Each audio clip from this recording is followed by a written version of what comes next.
அசர்பைஜான் விமானத்தை சுட்டு வீழ்த்தியது ரஷ்யா தான். எப்படி மலேசியாவினுடைய விமானத்தை சுட்டு வீழ்த்தினார்களோ அதே மாதிரி தான் அசர்பைஜானுடைய விமானத்தையும் சுட்டு வீழ்த்தி விட்டார்கள். உக்ரைனுடைய பகிரங்க குற்றச்சாட்டு. உக்ரைனுடைய டிஃபென்ஸ் மினிஸ்டர்லேருந்து எல்லாருமே ரஷ்யாவின் மீது விசாரணை தீவிரப்படுத்த வேண்டும் அப்படின்னு சொல்கிற குரலை உயர்த்தியிருக்கிறார்கள். ஒட்டுமொத்தமாக அசர்பைஜான் விமானத்தை சுட்டு வீழ்த்தியது 80% ரஷ்யாவினுடைய ஏர் டிஃபென்ஸ் சிஸ்டம் தான் அப்படிங்கிறதுல பல நபர்களும் பல ஊடகங்களும் உறுதியாக இருக்கிறார்கள். இதனுடைய விசாரணை தொடர்ச்சியாக நடைபெறுமா? உண்மை வெளியில் வருமா? ரஷ்யா ஏதாவது மறைக்கிறாங்களா? இல்லை உக்ரைனுடைய சாத்தியக்கூறுகள், உக்ரைன் செய்திருப்பதற்கான சாத்தியக்கூறுகள் இருக்கா? பல விஷயங்கள் இதை பற்றியான டிஸ்கஷன் அப்படிங்கிறது ஃபுல்லாக கம்ப்ளீட்டாக வேர்ல்டு வைடாக நடந்துகிட்ருக்கு அப்படின்னு சொல்லலாம். இதே மாதிரி நிறைய அப்டேட்ஸ் வந்திருக்கு. எல்லாத்தையும் டிபி டிப்ஸ் பார்த்துடலாமா?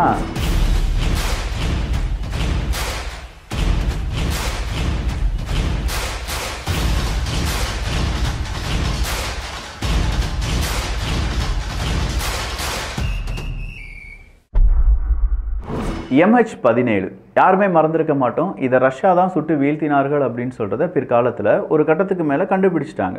ஸோ ரஷ்யா இதே மாதிரி என்ன செஞ்சுருக்கலாம், இந்த மாதிரி அசர்பைஜான் விமானத்தையும் சுட்டு வீழ்த்தி இருக்கலாம் அப்படின்னு சொல்கிறாங்க. பட் வாண்டடாக சுட்டிருக்க மாட்டாங்க. அவங்களுடைய ஏர் டிஃபென்ஸ் சிஸ்டம் இதை என்ன செஞ்சுருக்கும், வீழ்த்தி இருக்கிறதுக்கான வாய்ப்புகள் இருக்குது அப்படின்னு சொல்லப்படுது.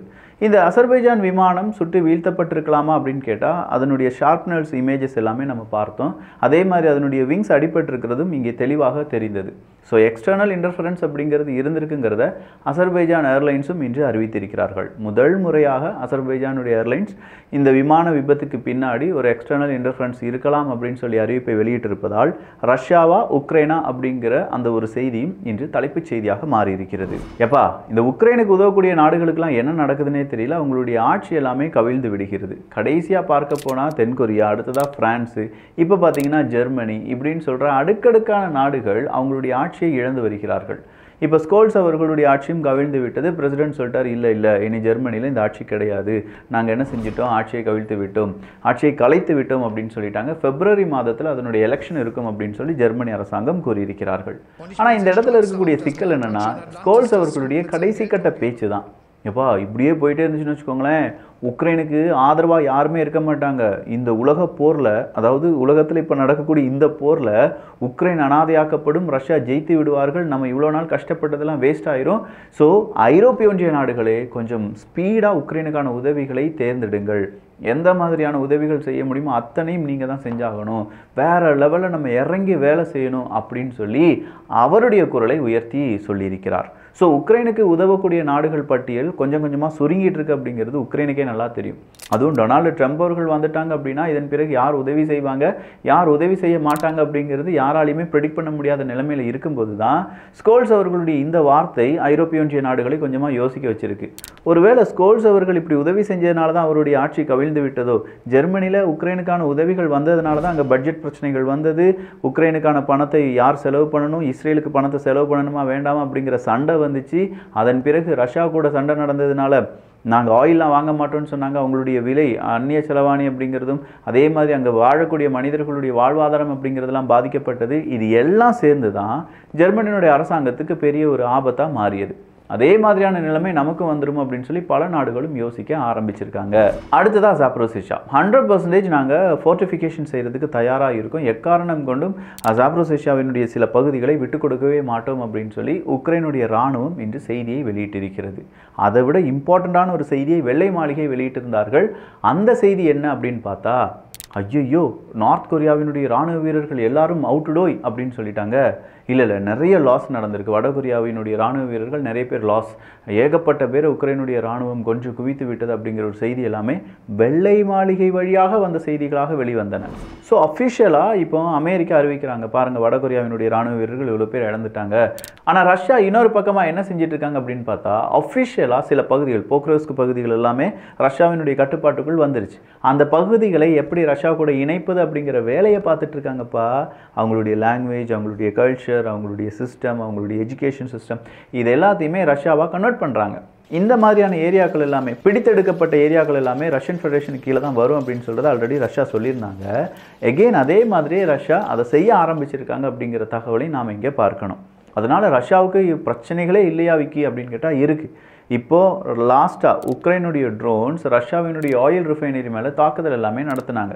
13 வருடங்கள் இல்லாத அளவுக்கு ரஷ்யா அவங்களுடைய நாட்டில் பெட்ரோல் விலை அப்படிங்கிறது அதிகப்படுத்தி இருக்கிறார்கள் என்கிற தகவல் வெளியாகி இருக்கிறது. இது எவ்வளோ பெரிய லாஸாக இருக்குங்கிறத கொஞ்சம் யோசிச்சுக்கோங்க. நம்ம ஊரில் 13 வருஷங்கள் இல்லாத அளவுக்கு பெட்ரோல் விலை அப்படின்னு சொல்லும்போது அந்த ஊரில் அவங்க பெட்ரோல் நிறைய நாடுகளுக்கு ஏற்றுமதி செய்யக்கூடிய ஒரு நாடு. ஆயிலாக இருக்கட்டும், கேஸாக இருக்கட்டும், ரஷ்யா ஏற்றுமதி செய்வதில் கிங்காக இருந்தாங்க.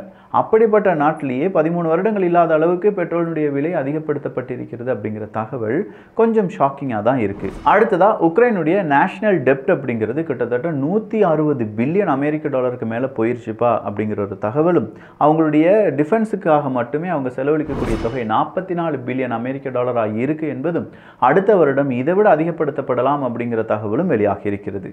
ஸோ டெப்ட் அப்படிங்கிறது அதிகமாக உக்ரைன் அவங்களுடைய பகுதிகளை இழந்து வருகிறார்கள், சில பகுதிகளை பிரைவேட்டுக்கு விற்று வருகிறார்கள் என்பதும் குறிப்பிடத்தக்கது. உக்ரைனுடைய ஃபாரின் மினிஸ்டர் தான் சொல்லியிருக்காரு, ஒருவேளை கண்டிப்பாக ரஷ்யா தான் இந்த அசர்பைஜான் விமானத்தை தாக்கி அழித்திருப்பார்கள், அதை நான் ரூல் அவுட் பண்ண முடியாது, அது நடந்திருப்பதற்கான வாய்ப்புகள் இருக்கு, தீர விசாரிக்க வேண்டும் அப்படிங்கிற கருத்தை தெரிவித்திருக்கிறார். ஆல் டெரைன் வெஹிக்கிள் உக்ரைன் என்ன செய்யறாங்கன்னா புதுசாக சில கண்டுபிடிப்புகளை கண்டுபிடிக்கிறாங்க. ஏன்னா உக்ரைனுக்கு இப்போ அந்த கண்டுபிடிப்புகள் எல்லாமே தேவை. பல நாடுகளிடமிருந்து அந்த ஆயுதம் வரும், இந்த ஆயுதம் வரும் அப்படின்னு சொல்லி வெயிட் பண்ணுறதை விட நாமளே நமக்கு தேவையான ஆயுதங்களை உருவாக்கி கொண்டால் எப்படி, அதுதான் இப்போ உக்ரைன் செஞ்சுட்டு இருக்காங்க. அது ஆயுதங்களாக இருக்கட்டும், வெஹிக்கிளாக இருக்கட்டும், இது எல்லாமே இப்போ உக்ரைனாக செஞ்சுட்டு இருக்காங்க. அப்படிப்பட்ட ஆல்டரைன் வெஹிக்கிள் அப்படிங்கிறது இப்போ உக்ரைனுடைய இராணுவம் அவங்களுடைய இராணுவத்தில் பயன்படுத்துவதற்கான அனுமதியை கொடுத்திருக்கிறார்கள். டெஸ்டிங் எல்லாம் முடியலை, பட் ஓகே நமக்கு இது தேவை, கண்டிப்பாக இதை நம்ம இராணுவத்தில் பயன்படுத்தலாம் அப்படின்னு சொல்லி இதே மாதிரியான பல பைலட் ப்ராஜெக்ட்ஸ் அப்படிங்கிறதும் இப்போது ப்ரொடக்ஷனுக்கு போய் அதை ரொம்ப பெரிய அளவில் டெஸ்ட்லாம் பண்ணாமல் உக்ரைனுடைய இராணுவம் பயன்படுத்தி வருகிறது என்பதும் குறிப்பிடத்தக்கது. IMF மீண்டும் ஒரு முறை உக்ரைனுக்கான உதவிக்கரத்தை நீட்டியிருக்கிறார்கள். இந்த முறை அது 1.1 பில்லியன் அமெரிக்க டாலராக இருக்கு. சீக்கிரமாக இந்த நிதி உக்ரைனுக்கு கொடுக்கப்படும் என்கிற அறிவிப்பை IMF கொடுத்திருக்கிறார்கள். உக்ரைனுடைய டிஃபென்ஸ் ஸ்பெண்டிங் எக்ஸாக்டாக 42.88 பில்லியன் அமெரிக்க டாலராக இருக்கு என்பதும் குறிப்பிடத்தக்கது. ஏமன் நாட்டில் இருக்கக்கூடிய ஹூத்திஸ் சொல்லியிருக்காங்க, எக்காரணம் கொண்டும் நாங்கள் இஸ்ரேலுக்கு எதிரான தாக்குதலை நிப்பாட்ட மாட்டோம். இன்னைக்கு கூட ஒரு ஹைப்பர்சோனிக் தாக்குதலை ஏமன் நாட்டு ஹூத்திஸ் செஞ்சாங்க அப்படிங்கிற தகவல் வெளியாகி இருக்கிறது. இஸ்ரேல் என்ன செஞ்சிருக்காங்கன்னா ஒரு ஹாஸ்பிட்டலையே தீக்கரையாக்கியிருக்காங்க. உலக நாடுகளுடைய கண்டிப்பு எல்லாமே இருந்தாலும் உக்ரைன் அதற்கு அசந்தப்பாடு கிடையாது. ஸோ ஹூத்திஸும் இன்னைக்கு அவங்க அட்டாக் நடத்தியிருக்காங்க அப்படிங்கிறதும், ஹூத்திக்கு எதிராக ஏமன் நாட்டுக்குள்ள பல அட்டாக்கை இன்னைக்கு இஸ்ரேல் நடத்தினாங்க அப்படிங்கிறதும், இஸ்ரேல் லெபனன் மேலேயும் இன்னைக்கு தாக்குதல் நடத்தினாங்க. பீஸ் டாக், அந்த பீஸ் ட்ரீட் எல்லாமே கிழித்து எறியப்பட்டது அப்படிங்கிற தகவலை இன்னைக்கு ஹிஸ்புல்லாவும் சொல்லியிருக்கிறார்கள். ஸோ ஒரு பக்கம் ரஷ்யா உக்ரைன் போர் அப்படிங்கிறதுல மாற்றமே இல்லாமல் பல இடங்களில் போர் அப்படிங்கிறது நடந்துகிட்டே இருக்கு. இன்னொரு பக்கமாக இஸ்ரேல் ஹமாஸ், இஸ்ரேல் ஹிஸ்புல்லா அப்படிங்கிறதுல மாற்றம் கிடையாது, அது நடந்துக்கிட்டே தான் இருக்குது அப்படிங்கிறத இதன் வழியாக நம்மளால் பார்க்க முடிகிறது. அல் அசாத் அவர்களுடைய ரிலேட்டிவ்ஸ், அது இப்போ எல்லாருமே ரஷ்யாவில் இருக்காங்க. அல் அசாத் அவருக்கு தேவையானவங்களாம் ரஷ்யாவில் இருக்காங்க அப்படின்னு சொல்லப்படுது. ரஷ்யாவினுடைய அதிபர் புட்டின் அவர்கள் கூட அல் அசாத் அவர்கள் கூட நான் பேசுவேன் அப்படிலாம் சொல்லியிருந்தார்ல. இன்னைக்கு அவங்களுடைய ரிலேட்டிவ்ஸ் என்ன செஞ்சுருக்காங்கன்னா, கொஞ்சம் பேர் போலி பாஸ்போர்ட்டை வச்சு எப்படியாவது சிரியாவிலிருந்து வெளியேற வேண்டும் அப்படின்னு சொல்லி ஏர்போர்ட்டுக்கு வந்திருக்காங்க. அப்படி வந்தவங்களை மடக்கி பிடிச்சிருக்காங்க. அப்படி பிடித்தவர்கள் இப்போது சிறைச்சாலையில் அடைக்கப்பட்டிருக்கிறார்கள் என்கிற தகவலும் வெளியாகி இருக்கிறது. கமல் அத்வான் ஹாஸ்பிட்டல் மீது இஸ்ரேல் நடத்தின தாக்குதலுக்கு பெருவாரியான அரபுலக நாடுகள் அவங்களுடைய கண்டனத்தை தெரிவித்திருக்கிறார்கள். ஸோ ஓவராலாக ஏகப்பட்ட அப்டேட் நியூஸ் அப்படிங்கிறத பார்த்துருக்கோம். இதை பற்றி உங்களுடைய கருத்துக்கள் இங்கே வரவேற்கப்படுகின்றன. எல்லோரும் தமிழ் வியூகத்தில் இணைந்திருங்கள். நல்லதை பகிர்ந்து நல்ல சமுதாயத்தை உருவாக்குவோம். நன்றி, வணக்கம்.